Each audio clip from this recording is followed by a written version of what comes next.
this video we will talk and do 6 different mudras. So mudras are gestures that you can use and do with your hand, and you can practice them during pranayama or yogic breathing exercises, or you can incorporate them into your asana practice as well. I've learned these 6 mudras with my teacher, Ramanand Patel. He teaches them in his classes and workshops. If you want to truly learn mudras and start experiencing or sensing the more subtle aspects of the different connections and workings of the mudra, it's a great idea to really find a live teacher that practices them and can teach them. That's the best way to learn. But what we can do today is we can actually see what the physical shape of these look like and a little bit about each one. So here we go. So the first mudra that we'll look at is called Gyana Mudra. So this is the mudra of knowledge. So the way that we do this one is, so first, the basics about these working with these mudras is we want to start out with sitting in a comfortable position where you can lift your chest. So if you need to be resting against the wall or in a chair, that's fine. So find a comfortable sitting position to start out with and really learn to lift the chest, release any tension in the eyes, the ears, the throat, and the belly. So take a few breaths here where you relax the eyes, the ears, the throat, and you start exploring what that means. At first they're just words and it's just awkward, but eventually that means something. So that's the quality that you want to have. And okay, so for the mudras, we can have our arms at 90-degree angle. So we'll start that. And what I want to have is I want to have my fingers active and straight. Okay, and I also want to think about these 2 mounds of the palm of my hand. I want to spread them apart versus keeping them collapsed together. So narrow the wrist and widen the mounds of the palms away from each other. So when I come into my Gyana Mudra, I'm gonna have these fingers are all on the same plane and they're active this way.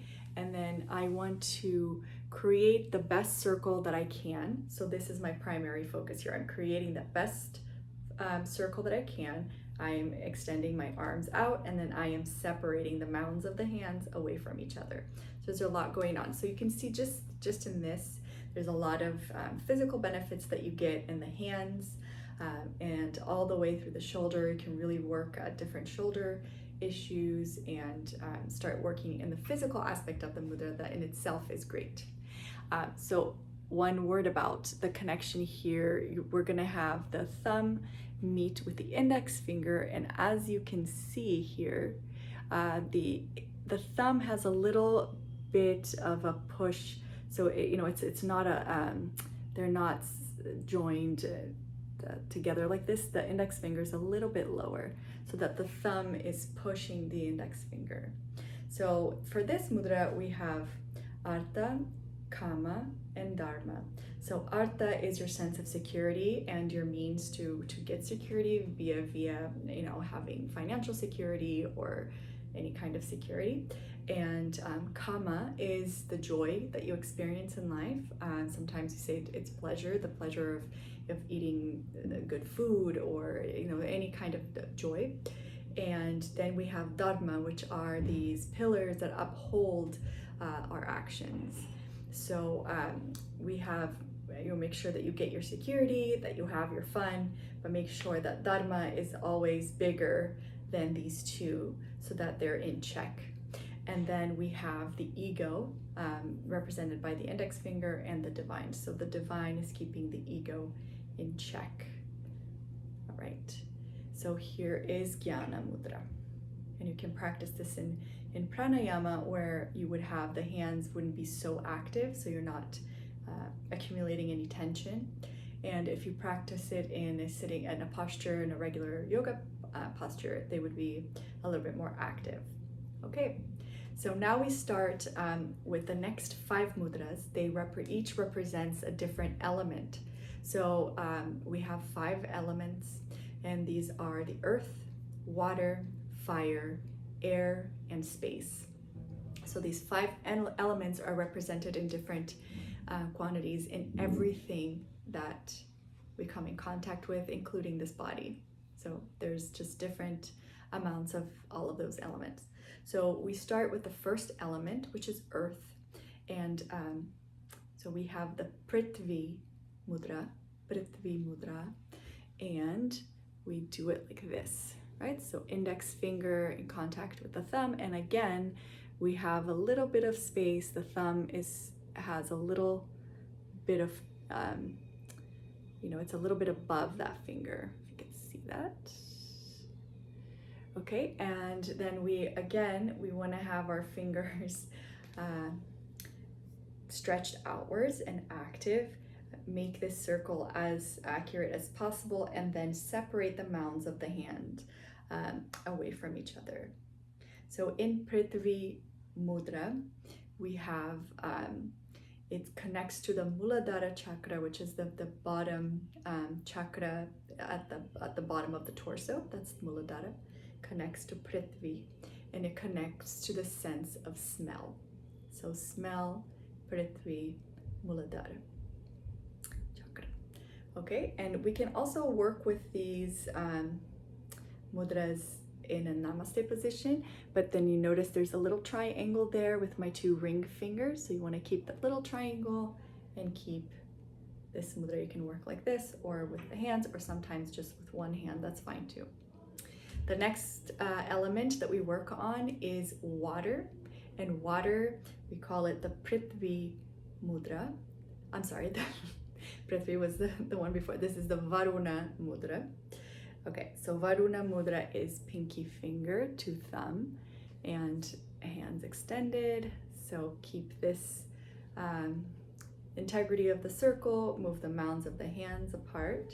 And here you have Varuna Mudra. So Varuna Mudra corresponds to Swadhisthana Chakra, which is the second up from Muladhara. And it pertains to the sense of taste. So it's water, taste, Swadhisthana Chakra. All right, so balances the water in the body. So this is great for, regulating the water in the body, or dryness, So there you have Varuna. And after Varuna, we have the Surya Chakra, or Agni Chakra, and it's the fire element. The sense organ that this regulates is the eyesight. So that's the Agni Mudra, and it corresponds to Manipura Chakra in the navel area, around there. So here is Agni, and you practice this the same way, bringing the ring finger down and keeping the other fingers out and active. Bring the arm to 90 degrees. Okay, and practice your Agni. The next element that we work on is Vayu. And so here we have this Vayu Mudra, and it's the element of air, and it's the sense organ of touch. So it's all the touch organs in the body, and it is the Anahata Chakra, corresponds to this mudra. So here we are. We really want to press the thumb into the index finger and hands extended out. And again, if it goes into Namaste, we have it there. And we have our Vayu Mudra. Next, and the last element that we'll cover is called the Shunya Mudra. And Shunya corresponds to space, and also the Vishudhi Chakra. And the sense organ attached to that is the sense of sound. So almost a sound that can be struck. It's just that. And so here we have Shunya. So we bring the middle finger and we put it into a mudra. And we, of course, bring the mounds of the palms apart, and we have our Shunya Mudra. All right, so I hope these help, And there are benefits, like health benefits, that you can definitely derive from each of these mudras, and we can go over this in a different video. But they are, they have prescriptions on how long to hold the mudra, and to start really having the integrity of the hand and how you're holding it, and then the quality of releasing tension in the eyes, ears, throat, and forming those connections and receiving the benefit from the mudra. Okay, I hope it helps. I hope you like this. You can comment and with any questions. Okay, thank you.